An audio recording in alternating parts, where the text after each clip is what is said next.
Welcome back to another episode of the Higher Love with Megan podcast, talking all things holistic health and mind, body, soul healing and expansion with me, your host, Megan Cooper. In this episode, together with my dear friend Sarah, we discuss the spiritual journey, intuition, manifestation, connecting to spirit guides, and soul-led living. All of our very best woo-woo spirit junkie vibes.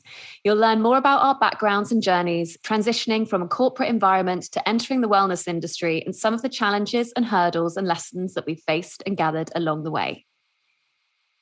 Episode 2, Coming Out the Spiritual Closet with Sarah-Louise Sutton. Sarah is an intuitive life and business coach who I'm honored to have as one of my soul family. Sarah and I met several years ago in Bali and immediately bonded over all things moon magic, manifestation, and women's health. Sarah helps women to connect to their purpose and radically uplevel their vibration and energetics to create abundant lifestyles and powerfully aligned soul-led businesses. Sarah is a powerful channel for spirit guides and delivers strong energy healing to align you to your highest frequency. I'm so excited for you to hear and receive all of her goodness. So welcome, Sarah, one of my favoriteest people in the world. I'm so excited to be having this conversation with you today. So thank you so much for being here. Thank you for having me. Also, that intro, I need to put it on my website. I'm not even joking. It's yours. Consider it a gift.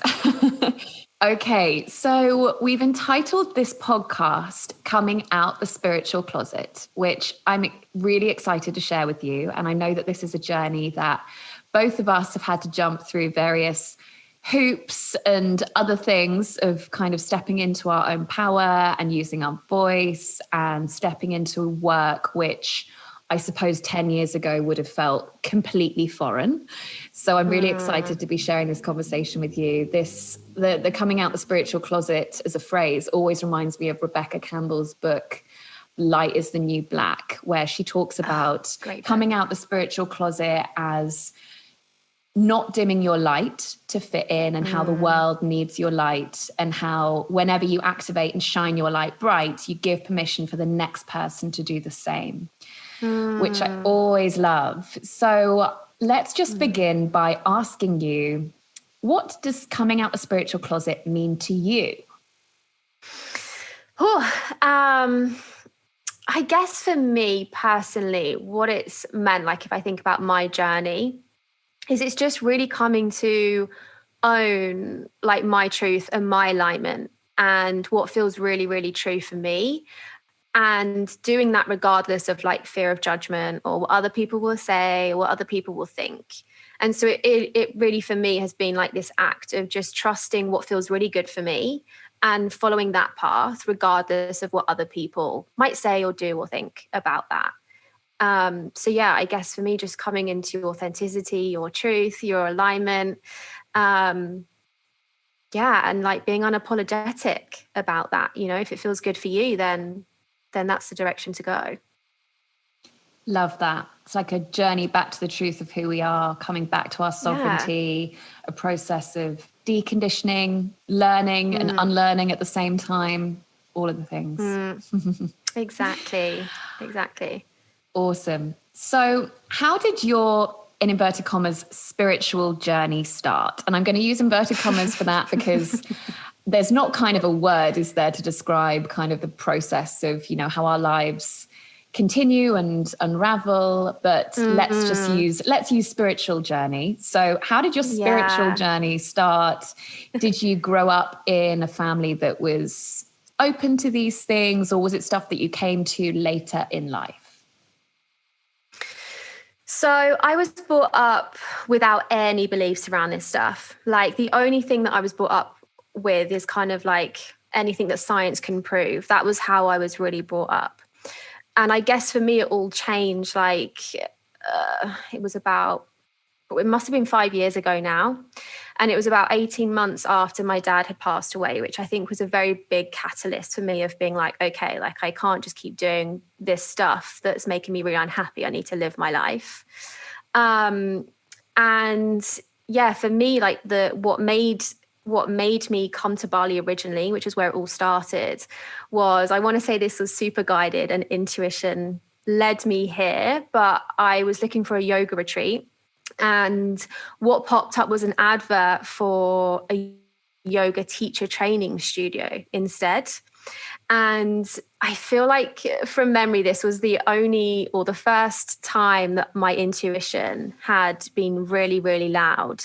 And it was like, as much as this doesn't make sense in your head, as much as this doesn't, make sense to anyone else to quit your really good job in fashion in London to go and do a yoga teacher training, I just knew I had to. And yeah, like I said, I think that was the first time my intuition really spoke to me. So I did. So I came to Bali even, did my yoga teacher training. At that point, I was into yoga, but from I just want to do crow pose and handstands and ashtanga. Like I didn't want to do the meditation or anything spiritual. It was very, very much from the strength point of view. And I guess when I got to Bali, after my teacher training, I met a lot of people, like my partner, who's now my partner, who is how I met you. Mm-hmm. I met people like him who just had this completely different perspective on life. Like Oliver, my partner, is very, very in this world, and he was when I met him. And so the things that he would be saying, like, they made no sense to me whatsoever. I honestly thought he was nuts regularly, but there was just this like deep knowing in me that what he was saying was my truth. And so I just like kept following that, and it opened me up hugely. It was like I saw for the first time like how we could really live. And there was people that had their own businesses here and were entrepreneurs, and this was just a world I'd never experienced before. And for the first time I was like, this is what I'm meant to be doing. Like, this is the world that I'm meant to be in. And that's how it all started. And from there I just immersed myself like fully in it. All the books, all the trainings, all the courses, everything. And I made it my goal to move to Bali and have my own businesses. And here we are. And it's just kept evolving more and more and more and more. Love that. Goodness, there's so many things I want to say to that. Firstly, I can really resonate with that, with what you were saying about really feeling like there was something more to what you were doing back back several years ago, when actually your life just wasn't feeling like it was kind of 100% fulfilling. I really felt that, when I was living in an environment, working in an environment that actually didn't fully light me up. I actually used to describe it as, it feels like there's so much more to the reality that I'm living in. It's like I could almost touch it. It was like, it looks exactly the same as kind of to what I perceive it to look like, but it just feels like there's something slightly beyond my fingertips. And it felt really tangible, but I couldn't articulate it or describe it. I was like, it just feels like there's something more. I think is kind of then leads on to the second thing that I wanted to say about intuition, about when we listen to that guidance and everything you were saying about this pull that you had bringing you to Bali, where obviously you met Oliver and me, obviously, which is a huge importance in life. Meeting all the people that, would become soul family and friends, and then having the opportunity to start your businesses. When we can listen to that guidance, it's so powerful, isn't it? It's like it literally starts carrying you, is kind of the way that I always perceive it. Oh, I love that. Yeah, it's like you're kind of getting on an intuition train and then it just takes you. Yeah, I love that. And it's kind of how it feels. And whenever I reflect on every single stage or step that's got me to where I am today, like doing the healing work and doing the sort of coaching I did, because I didn't train in this sort of coaching. I trained in health coaching, like every single step or pivot or business I created or business I closed has been led by my intuition. And I so deeply feel this, like I always say that our intuition, our guidance is always leading us to our purpose. And so if all we do is follow that, we're going to be led into our absolute highest purpose and our higher self and to where our fulfillment is. And I really believe that, along this journey, I've not made any decisions from my mind. And it's actually wild to think, like, all the things that have happened, none of them have been from me thinking about it or working something out. It's been which feels right, or it's come from a channel. And like, that is just so magic, like so magic. Yeah, totally. Yeah, it feels like that guidance like that is kind of like, I perceive as like a kind of whole body sensation. Like people ask me questions like, why did you decide to move to Australia? I'm like, literally, it wasn't a choice for me. It was just something that was happening. Yeah. Or like, why did you choose to move back to Brighton? It's like, well, it wasn't a choice. Again, it's just something that continues to happen. And all of these things are just stepping stones, aren't they? So, nothing is ever, like you mentioned that you studied health coaching and we actually did the same course. We both studied with Institute of Integrative Nutrition, studied holistic health and nutrition. But then obviously that's led you on to expanding in other ways, but it doesn't make anything that you're doing at the time, a waste of time or like a wrong direction or something, because it's always leading you in the right direction, as you said, like towards your purpose, towards where you're meant to be, which I love. Yeah. And I do believe that when I look at even all of the kind of jobs that I've had, even like the ones in London, they have all impacted me now. The business coaching or the strategy side of the coaching that I do, that's all come from when I've worked in fashion. It's all come from behind the scenes for these big brands and these big companies. And like, as much as during the time I was thinking, what am I doing? I'm wasting my life. This is not what's right for me. Like, I need to get the hell out of here. Now I'm like, thank God I stuck it out, and I just feel like if we can just lean into the fact that when it's the right time, you'll know and you'll feel it and you're willing to listen to that, like everything is perfect, like nothing is wrong, like, and you're in the perfect place at the perfect time. Totally. And I think when you perceive it like that, it means that you don't have to reject past versions of yourself either. Because this is something that I have definitely experienced, as I've gone through a journey of self-discovery, self-development, whatever you want to call it, where I've kind of looked back at past versions of myself and been like, oh, that was a bad version of me, or that was a version of me that's not true or something. But what I've come to realize now is that all of these are just kind of just a continuum of the person that we are. And actually the magic comes when we can embrace all of these different sides of ourselves, all of these different facets, and join them back up and kind of pick the best bits of each, not that we should even be looking at it from a perspective of like good or bad or better or whatever, because it's all just this continuum. But when we start to marry up all of these different facets and, different versions of ourselves, like that's when we start to kind of really come back to this place of like self-love and wholeness, right? I so agree. And I think a lot of people get the word healing kind of confused and think that when you're healing or you're doing the work, you're releasing old versions of yourself. And I just feel like that is the complete opposite. Like, we need to be accepting 100% all of these versions of ourselves and all the things that we've done, whether we might have felt they were really stupid at the time. Like, we have to accept, love, and almost bring these versions of ourselves like closer to us versus pushing them away. Like, this is how we create wholeness and healing and like integration. Our soul is whole, and if we're rejecting parts of it, like, this is what causes like a fragmented energy and can sometimes make us I don't want to say it creates anxiety, but it can make us feel this anxious energy within us when we've got all this fragmentation going on.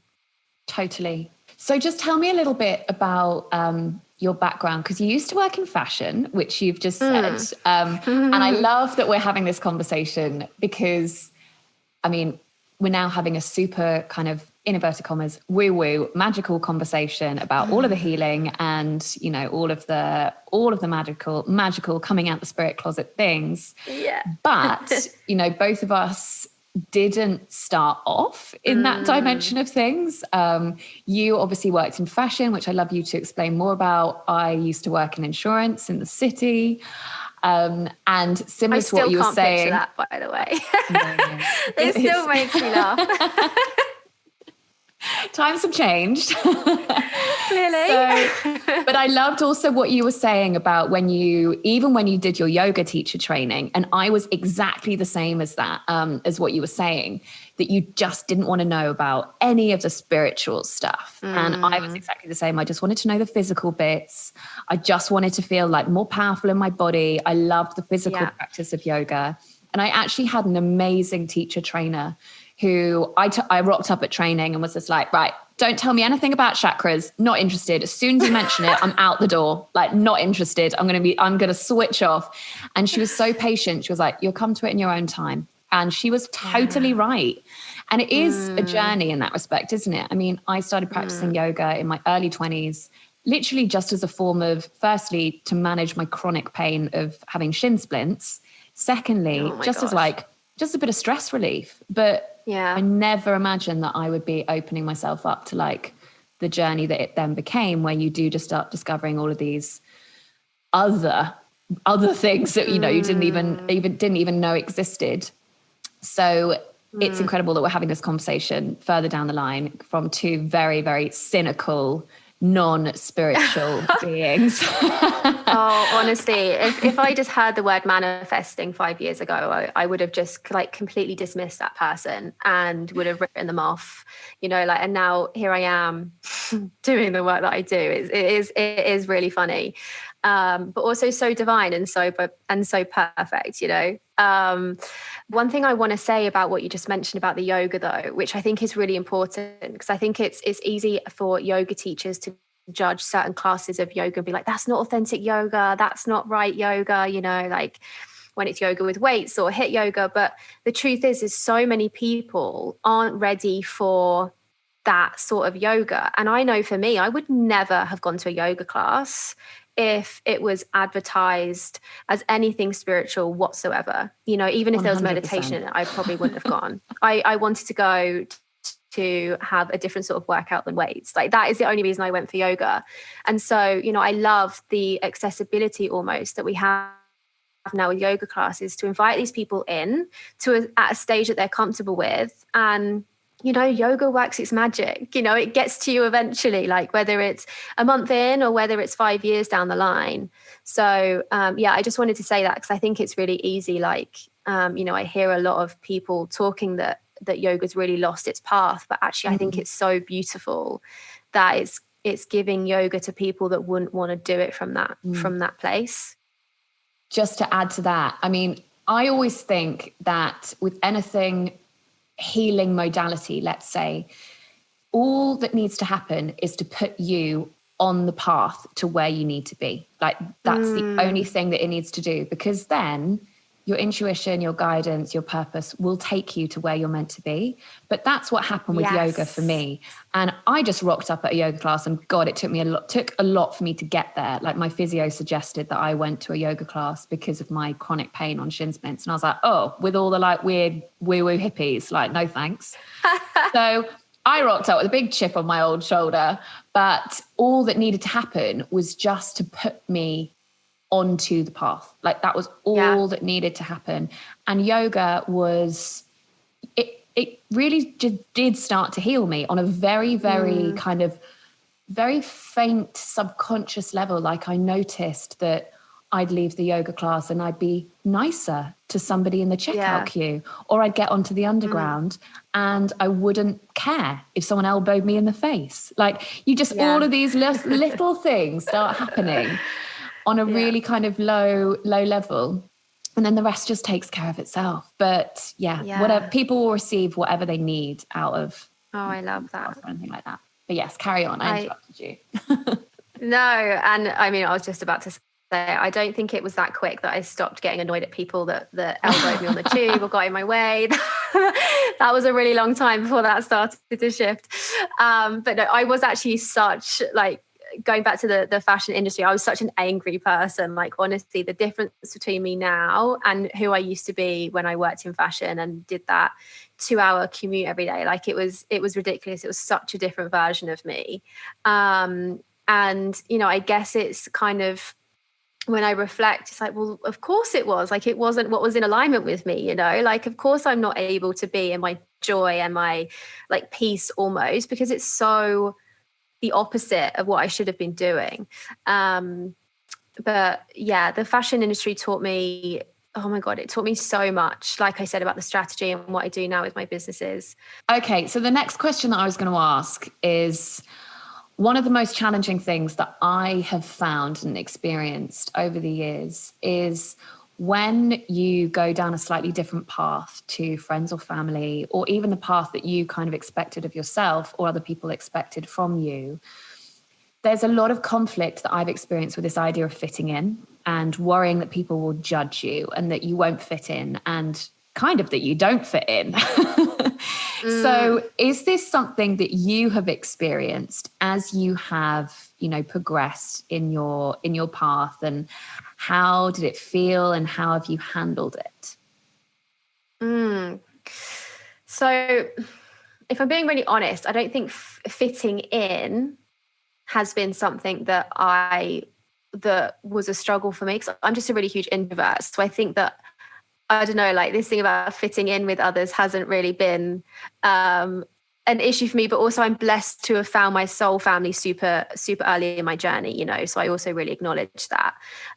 Like it's still very much the people that I was around that first year I was in Bali, and obviously you and the others in our group, I still spend time with them. So I've kind of got a solid group of people that are on the same journey as me.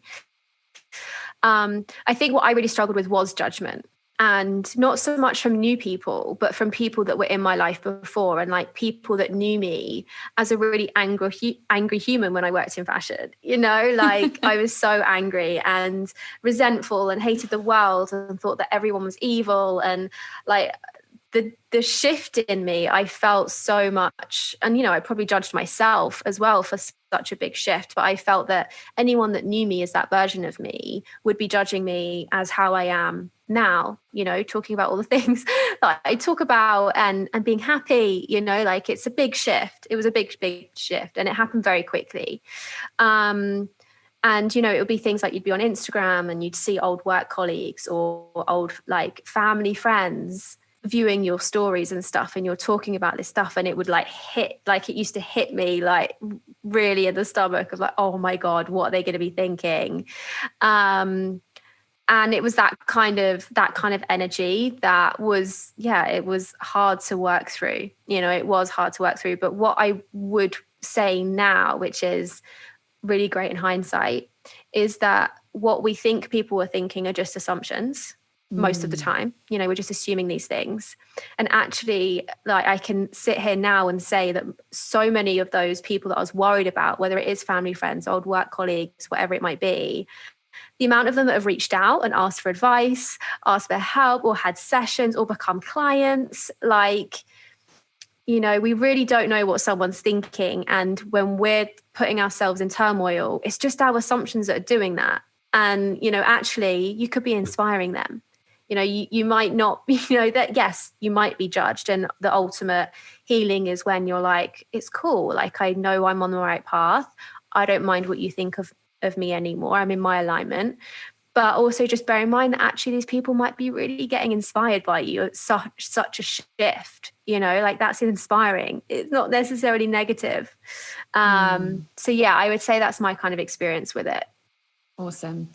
Yeah, as you were speaking, I was remembering something else that Rebecca Campbell says in her book, Light is the New Black, where she says that what other people think of you is none of your business, which I love. And as soon as I kind of take that in, it just takes the pressure off, right? And it's true, because people are going to think what they're going to think anyway, but we can't control that. Totally. You just have to kind of carry on living your life. And she was talking about how when she wrote her book, it felt super edgy. And she was like, oh my God, but like, what if I put it out there and like no one reads it or whatever? But it's like, when it is something that comes through you, whether it's an idea, whether it's a book, whether it's a program, you know, whatever it is, it's coming through you. And whatever way that is received is none of your business. Like, it's just your job to put it out there, to be who you're supposed to be, to step into your full alignment. And however that's received by the people is actually none of your business. So I love that. That's always a really powerful idea for me to come back to.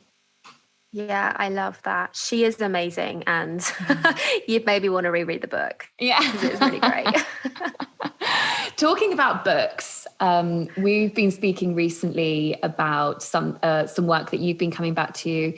In the last few weeks, you've been rereading or rewatching videos with Esther Hicks, Abraham Hicks. And we were talking about how that was one of the first teachers that inspired you. And for me, that's always Gabby Bernstein. Like when I first listened to the audiobook, Gabby Bernstein, The Universe Has Your Back, I wept most of the way through because it just felt like the words were just going into my bones, like going into my soul.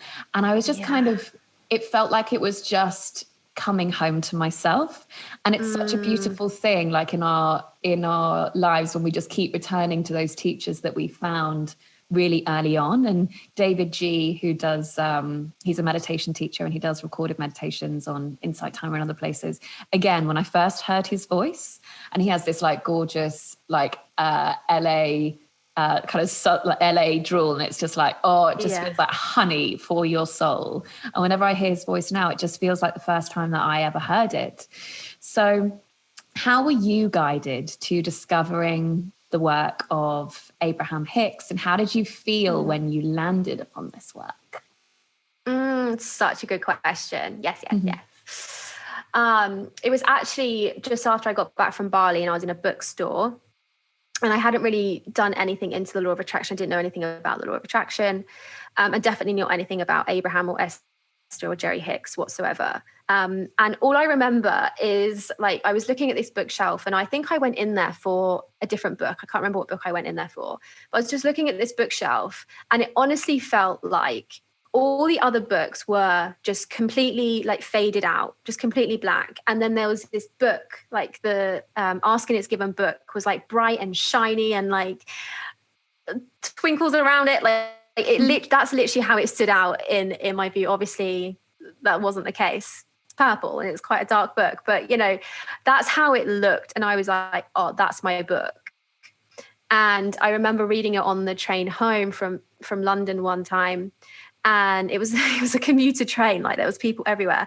And I just remember reading it and I was sobbing. I was absolutely sobbing at just like, and bear in mind, I wasn't familiar with the law of attraction. Remember, everything had to be backed by science. I'm technically, you know, in my nature, very, very left brain, very analytical. Yet the words that were coming off that page were just resonating with my soul. And I always refer to these moments with my clients when your soul has just received an energy that it resonates with. And so it might be a teacher, it might be a book, it might be a video, it might be a channel. And it's not necessarily about that thing per se, but it's the frequency is resonating with your soul. And it creates these moments where we are like sobbing, or we just, like you said so beautifully, like we've come back home to ourselves. And that's honestly what it felt like. And every time I returned to Abraham and the channels, oh my God, it just does the same thing over and over again. It's the frequency of it, you know, and we are all going to have a different frequency that we resonate with. So, you know, I love Gabby Bernstein, but it doesn't, like, I really do love Gabby Bernstein, by the way, but it doesn't quite have that reaction with me. Whereas when I'm listening to something like Abraham, Kyle Gray is another one that makes me really sob. And there's a few other kind of teachers that just get me, and we're all going to resonate with a different frequency because we're all different. Like our souls are all different. So it's truly like this moment where for the first time, or maybe not the first time, but you feel this like electric, almost kind of like overwhelming, but also so grounded and homely feeling inside of you. It's so much all wrapped up in one. And for me, and obviously you just mentioned it, and for a lot of my clients, when they have this moment, it creates this like uncontrollable sobbing. Yeah. I find as well, and I love what you were saying about when your soul hears something that it really resonated with or needed to receive. I get all body tingles. Like if I'm having a conversation with a friend and they're saying something that's really aligned for them or really aligned for me, I get all body tingles. It's like our whole, it's like our body is always communicating to us. We just have to understand what those codes are. Which reminds me of something that me and you were actually talking about before we started recording, which we probably definitely in hindsight should have recorded. But how we are basically all these, I mean, you talked about it in terms of being a radio. I was talking about it in the way that Bruce Lipton talks about it as being a TV. that we are all a, radio or TV for our kind of guidance, our higher selves, our soul self, our imprint, whatever you want to call it. And all we're doing is attuning ourselves to being able to receive that guidance more fully. So we're trying to align ourselves to our own frequency, to our own vibration. So what you were saying about, how Gabby Bernstein was like the number one teacher for me in the beginning, but she wasn't for you. And it doesn't make it somebody like any like lesser or more than or whatever, but it's just we are attuning ourselves to what our soul is trying to communicate with us, like to our own guidance. And that's the only thing we need to bother doing, right? Like we're all out there. And I know comparison is an ongoing issue for the majority of women that I work with. But when we really, really are in our own lane and just attuning ourselves to our own frequency, to our own vibration, really up-leveling in our own energetics, that's all we're doing. We're just kind of like coding in our own radios, right? Yeah. And like, this is one of the biggest things that I love speaking about, because it's just to really acknowledge that every single soul is different. It holds a different frequency. We are all so unique. And so if you're looking outside of you for whether it's validation or next steps or what you want to be doing or what you should be doing, you're never going to get the right answer, because for you to be in alignment with your higher self, like higher self, your soul, same, like you need to be listening to what feels good for you, what gives you those tingles, or also what makes you feel not great, what lowers your vibration.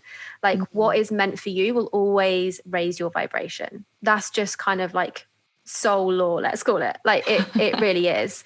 And if you can just follow that feeling, you will be led to where your soul wants to go, and that is where your fulfillment will be, not looking at what other people are doing or what they said you should do. I know we've mentioned this before, but coaches and healers are there to support you in finding your truth, not telling you what you should be doing. Like the magic is when you can really acknowledge what's right for you and where you should be going and what feels good to you. And your soul is a frequency. Our guides are a frequency. Source is a frequency. And it's all an attunement to that. Like you said, it's a great word. Yeah. Awesome. This leads us on really well into talking about intuition as a subject, because I know that intuition is always something that, my clients and the women that I work with want to develop more. And I know that intuition is a massive part of your work too. So what exactly would you say intuition is? So firstly, I just want to say, this will be my truth. And everything, like I just said, you have to, if you're listening to this, you have to feel into if this resonates for you, if how I describe it resonates for you. And if it doesn't, that's not a bad thing. I'm actually pleased if it doesn't, because it means that you're listening to what does feel good for you. And there is no truth in this world. No one knows this stuff for a fact. And so you just have to feel if it feels right for you. That's how we do it. So I just want to share that to start with. But how I speak about intuition and higher guidance is I actually refer to them or teach them as separate things with my clients. So I always refer to our intuition as our ability, and everybody has this ability. Every mammal has this ability, to be honest, this ability to read the energetic field around us. And so it's like our sixth sense, if you like, our ability to read and feel and sense energy. And how we do that will be different per person. So some people might receive it in visions, or they might hear it, or they might get this knowing, or they might feel it in their body. But it's this ability to kind of read the energy of a situation, of a person, or you might just, these moments where you just randomly think of someone's name and then they call you 2 minutes later. You're reading the energetic field without realizing it. And we all have this ability. Mammals all have this ability, and it's something that needs to be strengthened for it to get louder and louder and louder.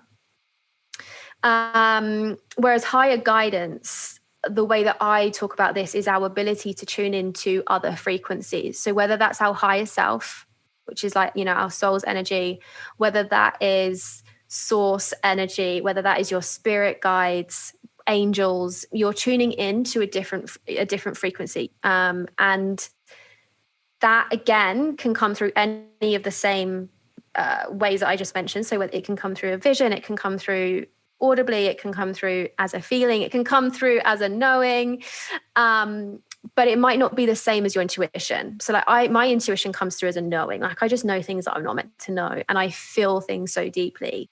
But when I'm communicating with my spirit guides or my higher self, it comes through audibly. So they come through differently for me. That's not saying that will be the case for everyone. But I just always find it easier to kind of separate them when I'm like, sharing these sort of things with my clients and working on building their connection to both of them. But ultimately, whether it's your intuition or your guidance, they are all leading you to your purpose. They are all, if you follow and take action from that place, receive guidance and do what the guidance says, you're always going to be led to your highest purpose and your soul's truth. That I deeply, deeply, deeply, deeply feel. Love that. Yeah, it's so interesting, isn't it? And the more that you go into this stuff, the more incredible it just becomes. Like I was learning recently about morphic fields, which is how birds, for example, like we get starlings in Brighton, and the way that they fly together, it looks like they're all moving in unison because they're actually all working with the same electromagnetic field. And it's the way that birds know how to get across the planet, having never been there before, to go to a different part of the world for a different season. Like we are all tuning into these morphic fields, and the film Fantastic Fungi as well. Have you watched it? Oh yes, so good. Oh my God, it's amazing. So good. So like talking about like how the tree roots all communicate with one another through different energetic fields. And I was just like, wow, like, oh my God. And this stuff's being like, there's research into it. Like, it's not just woo-woo stuff that we're making up. Like this shit's actually happening, you know? Like, there is so much on this planet that we can't see or we can't hear, but it doesn't mean that it's not there. You know, like I was saying this to somebody the other day, like the way that foxes or dogs can hear noises that just humans can't hear, or or other animals can see things that we can't. You know, it doesn't mean that things are not there. And with things like intuition, the way that I always consider it is like we're picking up on the kind of multi-perceptions that other parts of our body are picking up on. So like the way that our brain, our conscious brain, for example, I think this is right, can only actually take in like 6 pieces of information per second. Yeah. But actually we are constantly taking in millions of bits of data through our body, through our senses, through our brain. And our intuition as well is kind of like picking up on all other sorts, or our body's picking up on all sorts of signals. Our intuition is obviously picking up on other things. We've also got the guidance coming in. So it's just attuning ourselves to all of these things. How did you really develop your intuition? Because I know that this is an issue for people where actually they get all these intuitive hits, they know what they're supposed to be doing and things like that, but they're not sure how to work with it or how to strengthen it or how to trust it even. So how would you feel you developed your intuition? Yeah, so they're both, whether you're receiving guidance or intuition, they're both a practice. And so as with any practice, the more you do it, the easier it gets and the more that you will trust it. And I like to always use the analogy of if you were starting to play an instrument, you know, like the way that our intuition and guidance comes through, we might not know the intricacies of how it works to start with. Just like if you were starting to play an instrument, you might not know how all the sounds are different. You know, you might not know the difference between a few chords because you're brand new at it. But the more and more you practice it and you use it, the more attuned you get to how it sounds, you know. So a great way of starting it is to just have a reflect back on your life and being like, okay, what were those moments that I know were intuitively led? Like I might not have known at the time, but now in hindsight, I know. You know, and for example, like if I was to do that, I could see the times that my intuition was super loud and how it felt in my body. And, you know, this is telling you how it shows up for you. And so it's like starting to recognize, okay, so this is how it shows up. in terms of when my intuition comes through as a knowing, which I think is it's really hard to get to know your intuition when it comes through that way, because there's nothing like tangible. You can't feel it, you can't see it, you can't hear it. Like if it comes through as a knowing, it's really hard to distinguish what it is.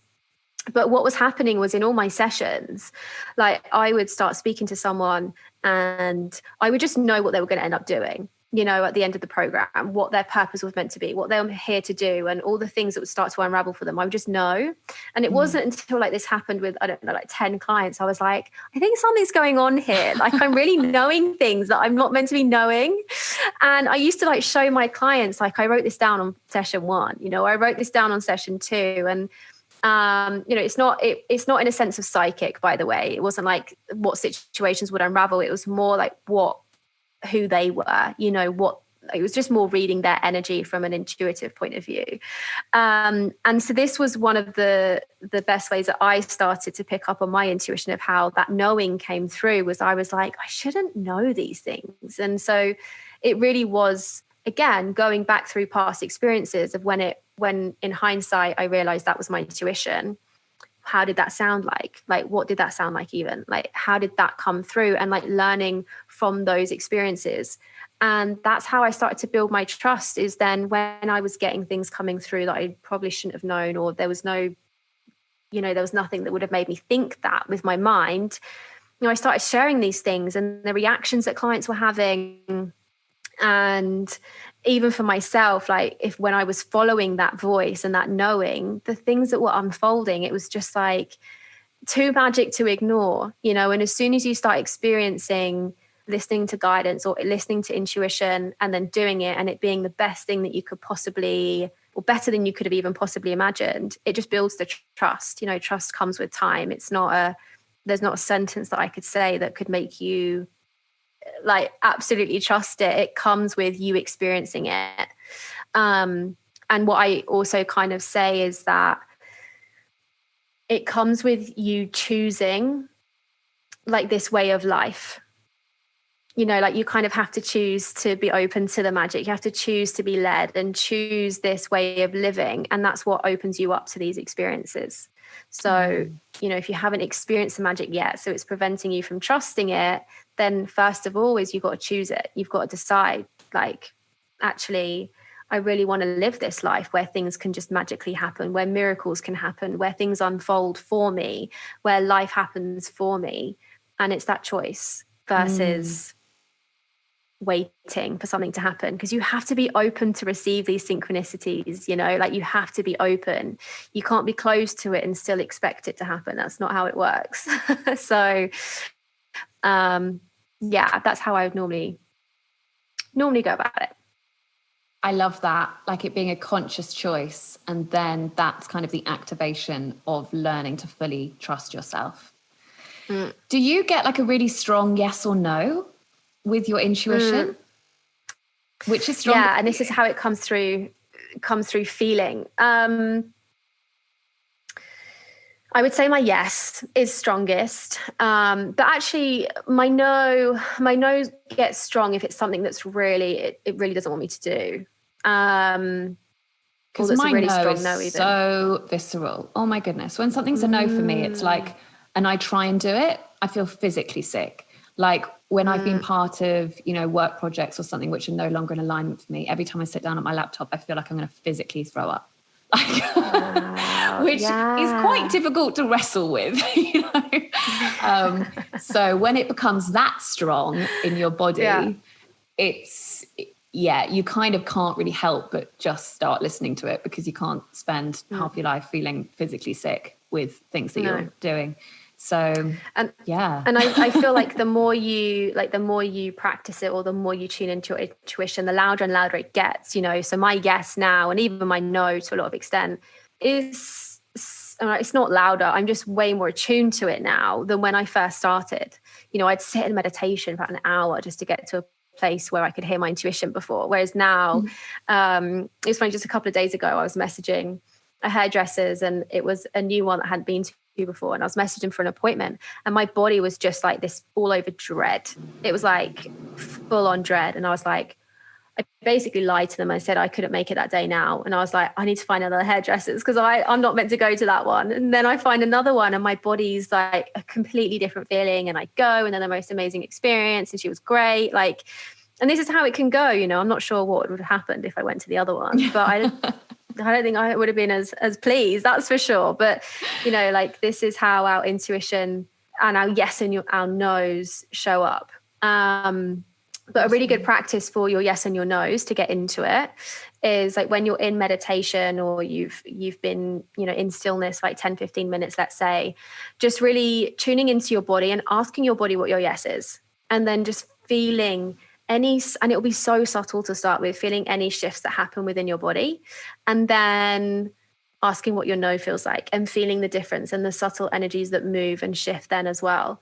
And you know, keep practicing that so that you're building your attunement to those yes and your no's. Don't ask big questions yet. Don't start asking if you should quit your job or you should split up with your partner. Like just keep asking the yes and the no's for a while until you feel like they're so loud, so clear, you can really tell the difference.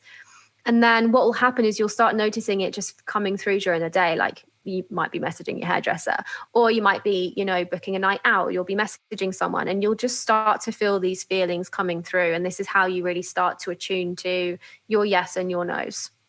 Awesome. A little question tagging onto that is, I know that that people can be challenged in this area, is knowing the difference between a no from your intuition and anxiety or fear, because that can also create a dissonance in your system. But actually, it's not an intuitive no. It might just be something holding you back because of fear that's coming from your system. Do you have anything to say on that? Yeah. So when you first receive it, so like when you first receive the yes or the no, or you just when you receive that knowing, let's say, or that guidance to do something, if it's from an intuitive perspective or if it's from your higher self, it will be grounded. It will feel still high frequency, whether it's a yes or a no. It will feel I don't want to say positive because nothing's negative or positive, but it will feel like a good energy and it will feel grounded. And I think the most important thing to look out for when you're starting to do this sort of work is the grounded feeling. Like, because when we're connected with our soul and our intuition and our path, it's grounded. Because even sometimes like real excitement isn't grounded, right? It's like more of an anxiety feeling. And so even that can be questionable of where it's come from. What you want to aim for are these feelings of feeling grounded and rooted and anchored almost. So even when you hear a no, you'll still have this feeling. Whereas if it's your fear speaking, your body will be in fear. Like your body will have a fear reaction because any fearful thoughts that we have instantly create a fear response in the body. So your body will be in fear versus your intuition or guidance will be, it will feel softer and it will feel more grounded and it won't be rooted in fear. But the reason I'm saying to take note of how you feel at the time of receiving it is because obviously if you get like something to do through your intuition or something not to do through intuition, the minute your thoughts get hold of it, they could then create the fear in your body. So it's like acknowledging when it first comes through, how does that feel in your body? Like when you first got that idea or got that no or got that yes, what did it feel like initially? The other thing that I would say about kind of telling the difference between your intuition and fear is like we can normally, our mind works by like thoughts linking to other thoughts. And so if you've just had a thought, but you know exactly where it came from the train of thoughts, it's probably fear.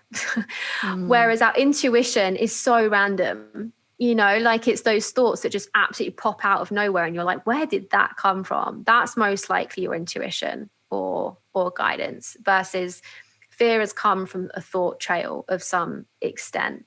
And the thing is when we're vibrating at a level of fear, all of our thoughts are going to be vibrating at the same level. So we're only going to have fearful thoughts. So yeah, I think the main one is just like feeling how your body feels at the time. What's your frequency doing? Do you feel grounded? How settled does it feel? And then like did it just come from a load of thoughts? Or was it kind of super random? I love that. It's like going into the realms of our nervous system pretty much as well. Yes, the way that exactly. the way that you were talking about feeling that excitement, but that's like an activation within the nervous system. And sometimes that can be like a trauma pattern. So like I've been reading recently about, why we are attracted to certain people, in a romantic sense, in a sexual sense. And sometimes that excitement can actually be a trauma response within the body where, we're trying to actually heal something. So that person, yes, they're going to be the right person for that, but they might not be the right person for you, full stop. But we mistake that excitement to be something that's like a 100% yes, when actually it's just our nervous system. And attraction in itself should be really grounded. Like it should be calming. It should be grounded. And I mean, that's not to say that person shouldn't excite you, but it's just talking about how our nervous system should feel when something is right for us, which I guess is kind of what you were saying about intuition. It's like, it should always feel calm and grounded, regardless of whether it's a yes or a no, when it's right. Yeah. And if you think, whether we're sensing energy around us, whether we're getting guidance from wherever it's coming from, gosh, that energy is the highest form of love ever. It's such a high, beautiful frequency. And I think people can sometimes assume that when something's super, super high frequency, it feels like really electric. And I love what you just said about the nervous system, because that's like such a great way of explaining it, is your nervous system has been activated, and that's not necessarily a good thing. In fact, it's really not a good thing, like when it's something from your soul or your guidance, it can be this high frequency, but it's rooted and it's anchored. And you can feel it in your body as a high frequency, but it's not the same as when you're really excited and you've got all of this energy going through you. It doesn't feel like that. It doesn't feel like that. And like you said, that could be a trauma response, or it could be leading you to something that's a pattern for you. Whereas they say that when you meet, I don't want to say soulmate, I don't think we have just one person, but someone that's really great for your soul. It's grounded, it's calm, it's not this over excitement. And I really believe that. I really do. Like those people make you feel safe, right? Like in your mind, in your body, in your soul, like on your nervous system, whether that's family, whether that's friends, whether that's soulmate, partner, etc. Like when we have that calming effect on the nervous system, it's like that's when we know that something's in full alignment with us, right? Yes. Yeah. And that doesn't mean bored. I also want to share that. It doesn't mean like that, because I think we've all been with a safe person that's really boring. And it's like, oh, so wait, you're telling me this is my soul alignment? That is not what I'm getting at here. It also feels expansive. You've still got that high frequency mixed with this grounded feeling. You've still got this vibration that's higher than what you would normally experience, but with groundedness. And as soon as you felt it a few times, you're gonna start to recognize it again. It's like practice, and you get attuned to when things are right for your soul and when they're not. Yes, absolutely. So talking about intuition and following your guidance, following your intuition, even when it's difficult, you recently closed your baby, your business in spirit. And I think that this is a great example of following your intuition, even when it's tough, right? So, and you've spoken about it so beautifully, publicly, but also, privately, how this really exemplifies the concept of cycles. Like in life, we're constantly birthing new things, then they die, then they fall away, then something else comes, and how all of this is actually creating space for the new. So can you just share a little bit about what that process was like for you? Yeah. So In Spirit was the first business I started when I'd first come to Bali, and it was so intuitively led. It was so divine. I can't even explain the beauty of how it was all orchestrated. And just to interrupt, for anyone that doesn't know, In Spirit was a yoga apparel brand, right? Yes, thank you. Yeah, minor detail. Like people being like, what are they talking about? Yeah, it was my yoga clothing brand, which I got produced here in Bali. And yeah, it was so so divinely orchestrated how it began. And it was my baby. And I still do feel like it was my baby. My heart's a little bit broken. But about a year ago, and bear in mind, it just had its most profitable, best year ever. Last year, things just started to shift around it. And it felt like a lot of effort for me to give it energy. And it felt like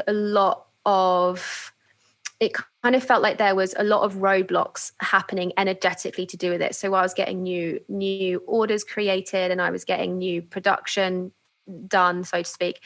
And it wasn't as smooth as it used to be. So in spirit used to be, it just used to feel, and I always use the river analogy when it comes to energy flow around things.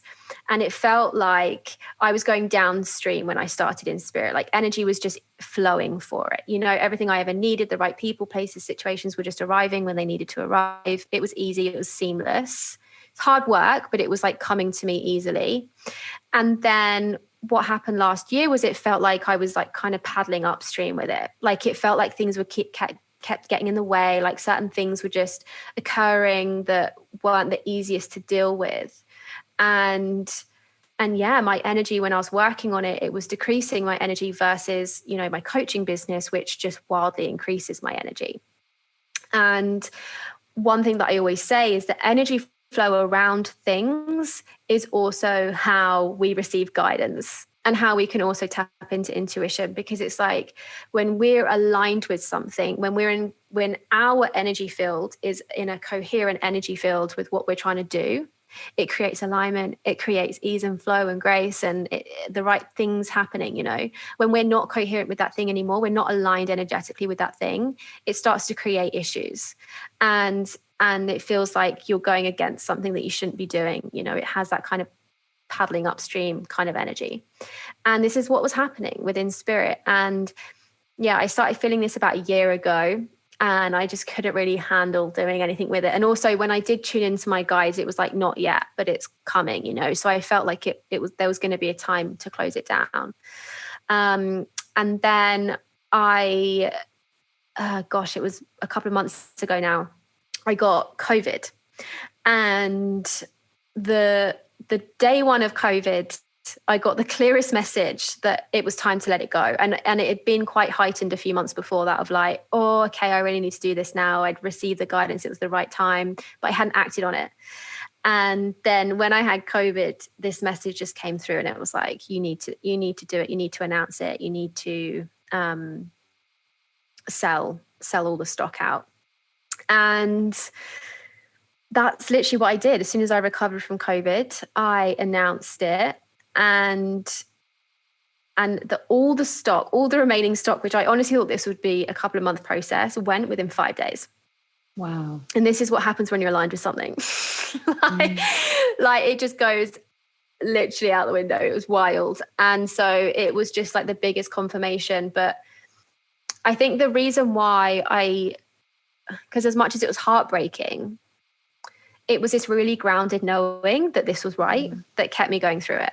And it was this knowing as well that whenever I've done what my guidance has said, it's led me to the best situations, and it's taken me to my expansion. And it was that knowing that meant that I had full faith in that situation, because I was just like, yeah, this is really painful. And like, oh my God, putting the website down was like literally heart-wrenching.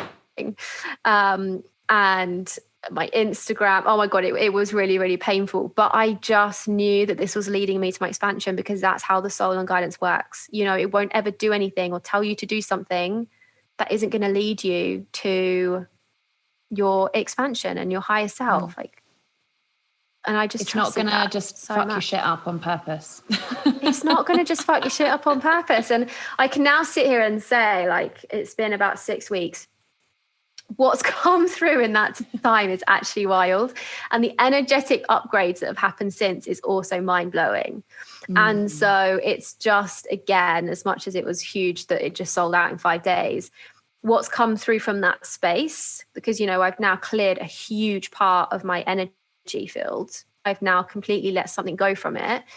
It's created space for new things and new opportunities and new ideas. And it's already come in. And like it's actually just mind-blowing how it works. But yeah, I think if someone's kind of facing a difficult decision, they can feel that it's right, but they're struggling. It's really this trust that if you know it's your intuition, your guidance telling you to do it, knowing that your guidance and intuition is only ever leading you to your highest expansion. And like you said, it wouldn't do anything to fuck you up. I love that. And seeing that from a soul perspective and as a human perspective, it's like, I've definitely been in situations, whether it's kind of work or relationships or something, where on a soul level, like on a deeper level, you know that it's okay to let something go. But your human side is like, no, this stuff's painful. Like this stuff hurts because that's our human side that gets attached to things, that has the emotions, you know, all of these things.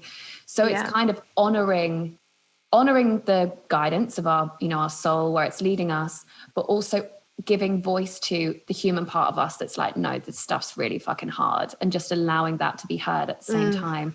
So holding that as a polarity, like sitting in the soul self, allowing that to guide us, but then also giving space to our human self and holding space to that emotional side as well. Yeah. Amazing. And we are human, you know, as much as we would love to just walk around as bright, shiny souls, we are human and we have emotions, and we get really hurt when we have to let things go. I think what really grounded me from a human perspective was just being aware of cycles in general, you know, and things aren't, you know, if you think of our life as a book, not everything's meant to be in the whole book the whole way through. You know, some things are just there for a page or people. Some things are just there for a chapter. Some people might be there for a few pages. Like nothing is meant to be there forever. And that's just the cycle of life, right? And sometimes, people are going to be throughout your whole book, but it's still just as beautiful to have something for a short amount of time. You know, if I kept it for longer, I would have started resenting it and it wouldn't have been a nice energy. Whereas now when I reflect on it, I've got nothing but love for that brand, what it gave me, how it propelled me in so many ways. And that's the other thing, is I can look back and be like, wow, well, I wouldn't be doing business coaching now if I didn't have that brand. I would never have gone into business coaching without a successful business. And so I'm now doing what I'm doing because I had in spirit. You know, and I can see so many other things that have played out where I'm like, oh, wow, like that's all down to in spirit. And so I know it was the right thing. I know it was perfect for me at that time. And now I'm being called to create space from that for something else that's more aligned with my higher self. I think that's such an important takeaway from this whole conversation, of just the ability to let things go, you know, when it's when it is the right time. And, you know, we talked earlier about making conscious choices, and about how when you make a conscious choice to invite something in, or to allow yourself to kind of step into the next version of yourself or whatever, making that conscious choice is the thing that really propels you forward and carries that energy. But also having the ability and the openness to allow things to allow things to fall away and to let go. You know, that's such a powerful thing. And to really honor that as being sacred as well, you know, making the letting go sacred, you know, in the same way as we do when somebody dies, you know, we go through a grief process, like, or as these things fall away, it's like honoring the sacredness of these things. And exactly as you've said, like with In Spirit, like all the magic that it brought into your life, and being able to witness all of that is, you know, part of what gives life so much beauty. Okay, so I wanted to speak to you as well about manifestation.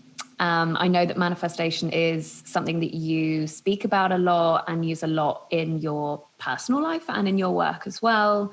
And speaking about it in terms of energetics and frequency, because I find that to be super helpful when I think about it in that way. Because even when I just kind of consider manifesting on a kind of surface level of like, oh, I'm just going to envisage what I want and it will come. Like, it feels too simple for me. Like, when I think about it in terms of like the quantum physics of it, and when I think about everything in terms of energy, that's when it starts to make sense to me. Because manifesting, I think, can feel really woo-woo to people. Like, you know, they just imagine like spirit junkies sat there just like envisaging what they want and like knowing that it's going to come to them. But actually, when we think about it in terms of quantum physics, and everything is energy, and everything matching our energy and making ourselves a vibrational match for what we want to call in, that's when it starts to make sense to me. So if you could speak about it in terms of energetics, frequency, the way that you use it, things that you've experienced, that would be awesome. Yeah, so you kind of just nailed it there. It's, we as humans and as souls are vibrating at a frequency, and the way that quantum physics works is whatever you are putting out, whatever your frequency is going to, or your vibration is going to attract the same frequency back to you. And so, we've all experienced this when you wake up in the morning and you're having the best day and everything just goes right that day. Or when you wake up in the morning and you drop something on your toe and then everything just goes absolutely downhill from there. We've all experienced manifesting, and it isn't just as simple as asking and it just pops into your life. You have to be an energetic match for what you want. And so, if you are manifesting a house with a yacht and $1 million company or $1 billion company, your energy has to match that in order to receive that. That's how it works. It has to match the energy of what you want for it to come into your field. And, we can do that there's obviously so many manifestation practices. A lot of it is healing work, because it's like a lot of the things that are preventing us from vibrating at the frequency of someone who's got £1 million house and a yacht and a business. A lot of the things that are preventing us from reaching that are our own limiting beliefs. They're our own stories that we tell ourselves, that we're not worthy enough of that, or we're not allowed that. Like, these are a lot of the things that can kind of stop us from being vibrational matches for what we want. Vibrational work is also a great way to, just working on your vibration, constantly increasing your vibration. This is another way to just, it's not even you have to be specific about what you want, but this is how you can just easily attract more great things into your life, is by constantly focusing on your energy. Because if you're increasing your frequency, then you're going to be calling in the people, places and situations that match that frequency, which are obviously going to be a lot better. But the way that I personally work with manifesting is I don't necessarily work out what I want, put it on a vision board and visualize myself doing it every day. I've done that. That's how I got to Bali. I'm not even joking. I did that for Bali. But what I actually do now is I receive like my next steps, or what my higher self wants me to do, through my guidance. So I receive a vision, or I receive the words, or I get a feeling of what I'm meant to be doing next. And my job then is to attune to the energy of that as much as possible. And that's how it comes into my life from there. So it's not me kind of manufacturing what I want, like a lot of the time when we're like, oh, I want this new house on this exact street. Where's that come from? Has it come from your ego, or because other people have got it, or other people have wanted it, or has it come from your soul? Because when it's come from our soul, or our guidance, or our higher self, or our intuition, it's like you've got so many more forces on your side. Because what's going to happen is when you get that vision, you're going to be then constantly guided to that vision. So let's say I get a vision of something that I'm meant to be releasing soon. Every day, if I tune in, I'm going to receive guidance of what to do that day that's going to lead me to that thing. And it's like we've got all this extra support around us to achieve or call in what it is that we're meant to do. And as long as we're focusing on every day, like you were saying earlier, attuning more and more to your soul's energy, then you're going to be in alignment with what it is that you're meant to be doing. So it just doesn't feel as manufactured. It doesn't feel as forced. It feels like it's so much more kind of aligned, an aligned way of doing it, if that makes sense. And I always just feel like it's so much more potent and powerful and easier to manifest, way easier to manifest when it's something that's come through for your soul versus, oh, well, everyone else has got this really nice new car, or everyone else has just asked for a pay rise, so maybe I should too. Like it's a very, very different energy and way of doing it. I love that. Like calling in things that are the highest outcome for us, the highest outcome for all, or what is really meant for us. Something that you said on a podcast, on your Expand Her podcast, when you were talking about manifestation, was also, do you feel worthy of it? Like that really resonated with me, because there were some things where actually I've been thinking like, oh shit, like I've been really wanting to call this stuff in, but there's still a part of me that feels like it's not totally deserving of this. So that could be the block there. And I found that to be super powerful when I tuned into that. So I just love that as a question of, you know, if there's something that people are wanting to call in or to have in their lives, actually looking like, do I feel on a deep, deep, deep level that I'm worthy of this? And if not, then like working on the worthiness, like working on the worthiness itself in order to remove that as a block to what you are wanting to call in.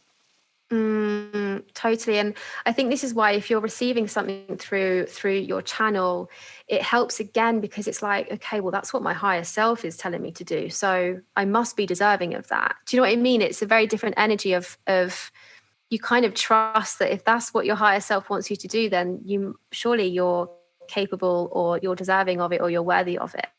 And so it's like this little bit of confirmation that, you know, well, my higher self knows me more than I do. So, you know, it's kind of that energy. But yeah, this comes back to the healing work that I just mentioned. Like the healing work is a big portion of manifesting, you know, doing the healing so that you can energetically match what it is that you want. And that's not necessarily always easy.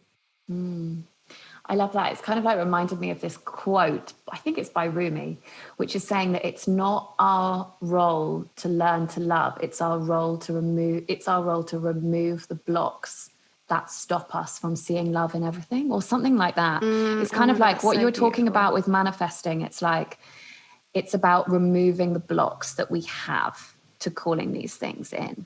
From kind of what you were saying, like removing our lack of worthiness, our lack of feeling like it's, you know, right for us, or, you know, removing the ego from the situation. Yeah, totally. And I think this with energy in general and vibration, like we are naturally at our core at a super high frequency. And so it's never like, if you want to vibrate at a high frequency to call in all the magic and connect with all the magic, it's not about getting there. It's about removing the things that are holding you back. You know, it's like coming back to that natural state. That's our natural state. You know, all these worries and thoughts and experiences that hold us back energetically, or that like are in our head and are taking up all our mind space, they are just the restrictions from you reaching your high potential that is your natural state. Well, that's the yogic path, right? Isn't it? And like, that's the path of self-development in itself. It's like, it is a process of unlearning, like all of the stuff that's been packed upon us from like, you know, day one.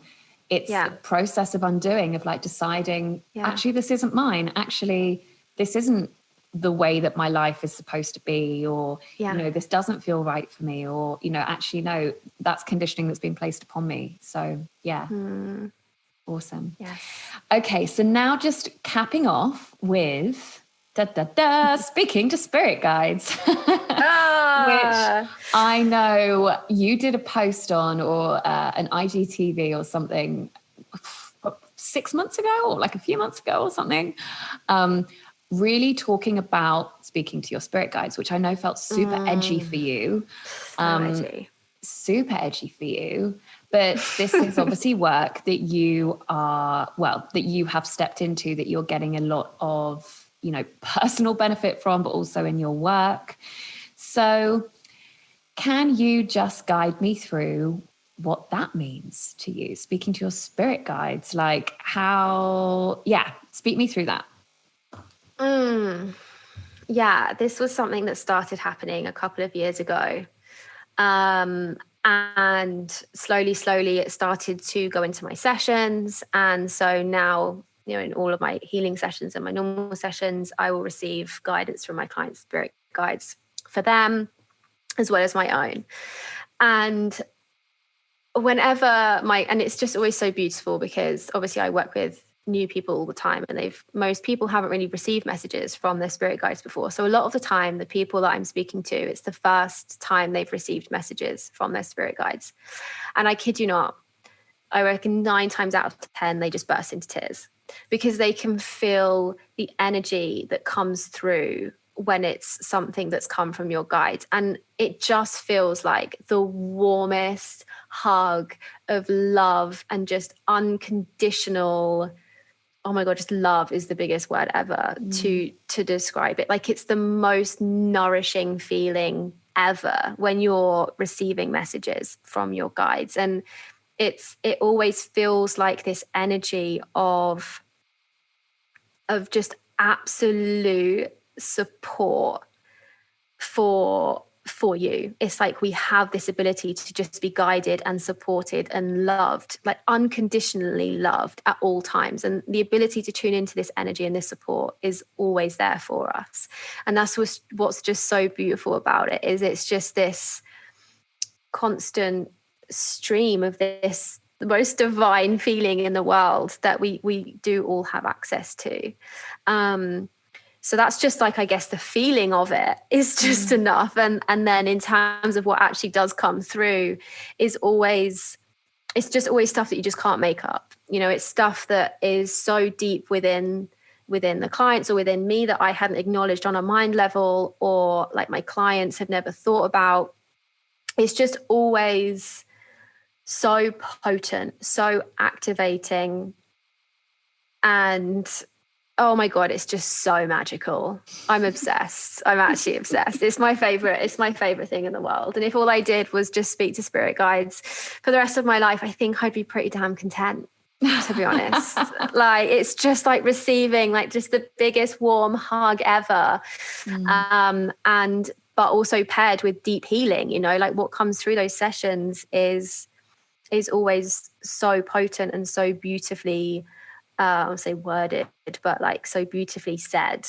And it's the frequency that comes through it that's also just as powerful as any words. And I really believe that, you know, and just the fact that I've had clients that are skeptical, you know, I've had clients that are like, she thinks that she can talk to spirit guides, or she thinks that they're a thing.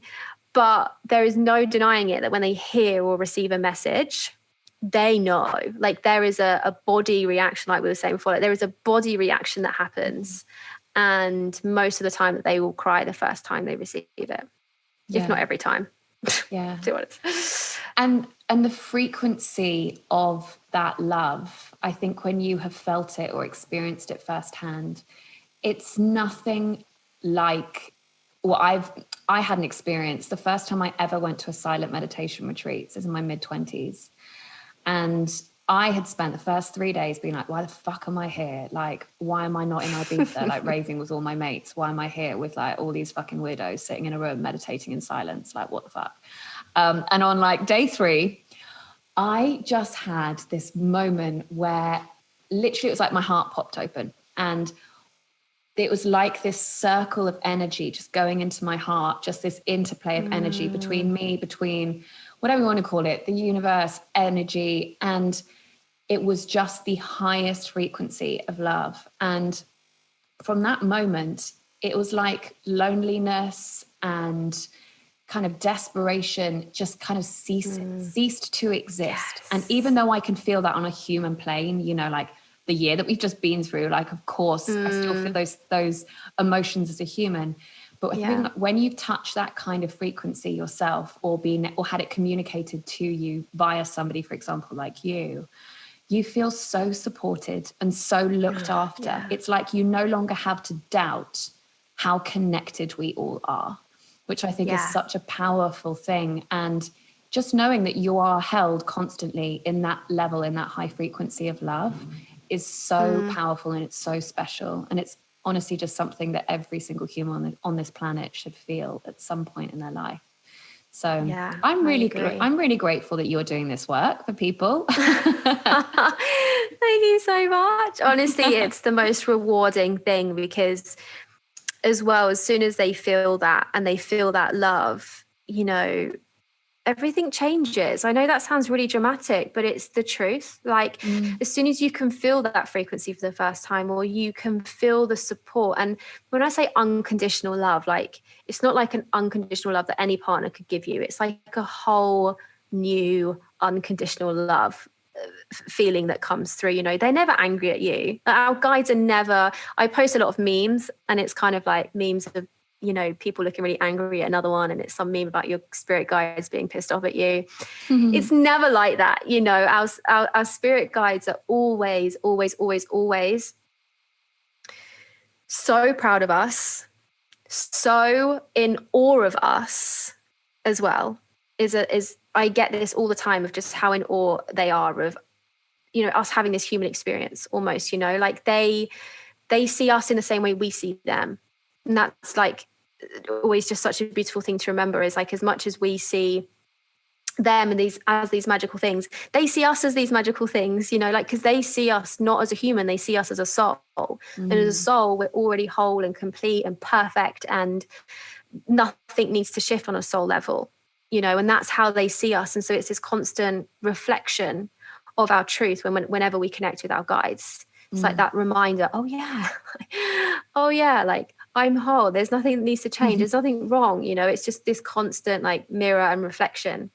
And I honestly, like, it's just my favorite thing to just gift people with that moment. And like I said, whether or not the words have changed their life, just the frequency is just always so potent to receive. And we all have access to it. I also just want to say that we all have access to our guides at all times, you know. It's not as much as I think some people can access them in different ways to others. We all have the ability to feel this feeling ourselves. And it's, again, it was like we were saying, it's not you attaining something, it's you removing the barriers between you and your channel. I think that that's something that's really worth highlighting as well. It's like the language of our spirit guides, our higher self, our soul. It's never negative. Like, it's never damning or anything like that. Like, it's never, always in a high frequency of love. Like, yes. I had an amazing piece of guidance come through a few weeks ago. I was on my yoga mat and I was like, just tell me what I need to hear in this moment. And I just heard this voice, which was, if you could see what I could see, you would never doubt how truly loved you are. And I was like, wow, where did that just come from? Yeah, that was a guide right there. Yeah.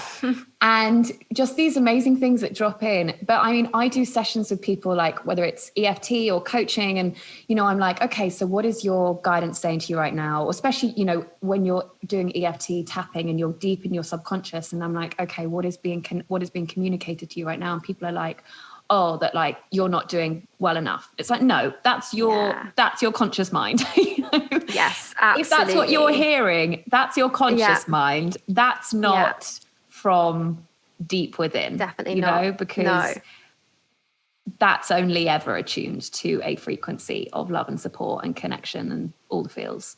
Yeah, it's true. Like they're your higher self or your guides would never, ever, ever, ever, ever say anything that you're doing wrong, anything negative, anything with that frequency, you know, like anything that is not of just the highest frequency. And a lot of the times, like, you know, I obviously tune into the client to see how they will receive it. But a lot of the times before sharing any messages that came through, I kind of warn them almost, and I kind of prep them to say, like, the words that our guides share with us are words that you probably haven't received from anyone before. Like the kind of energy of just how like doting they are and how complimentary they are, and just like, yeah, I guess complimentary is the right way of wording it. So I kind of warn people or prep people so that they can prepare, because it's a lot to receive this amount of love and adoration and just, you know, the words. It's just like what you said about your guides. Like when your guides are saying how incredible you are, how powerful you are, how much power you hold, what you're here to do, that you're here to light the way and you're a light, like all of these things that come through, people are like, I don't know what to do with that. Like they've never received such powerful, beautiful messages that are actually only ever reflecting their truth. You know, but we're not brought up in a world where we talk about each other like this, or where we receive compliments like this. And so sometimes it can be quite like daunting to receive those sort of words, but that's the power that we all hold. We all hold that amount of power. Yeah, it's like being connected up to like an IV drip of love and support. Oh, literally, that's the best analogy ever. Oh my God, it so is. It so is. Yes. It really is. Just want to plug into that constantly, which we all can. Yeah, we can. We really can. Amazing. All right, my love. Well, I think that we've covered a lot there. I mean, I could honestly carry on talking to you like all day about this stuff. And we'll have to do it again sometime very, very soon. But I'm so grateful to you for sharing all of your wisdom. If anybody wants to connect with you, your Instagram is Sarah-Louise Sutton. And you have your own podcast, the Expand Her podcast, which I love. And of course, you should listen first to the episode, which me and you did together on women's health and hormones and moon magic. But yes, thank you so much. And I will speak to you again soon. Thank you.